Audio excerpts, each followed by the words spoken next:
ইজ্জতের জীবন দান করিয়েন, হাসরের ময়দানে গুনাহগার হইয়া যেন উঠতে না হয়।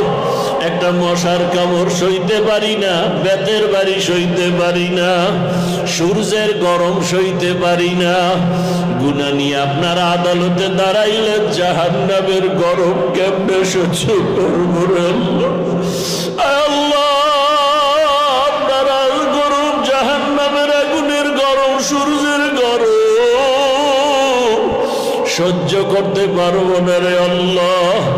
গুনাহমুক্ত জীবন দান করেন আয় আল্লাহ। এত সুন্দর প্রতিষ্ঠানে যখন রাতের বেলা কোরআন তেলাওয়াতের আওয়াজ, মাগরিবের আগ মুহূর্তে ছাত্র ভাইদের কান্নার আওয়াজ, গভীর রাতে তাহাজ্জুদের আওয়াজ, জিকিরের আওয়াজ, মনে হয় যেন আর আমার মতো দুনিয়ায় শান্তিতে কেউ নাই।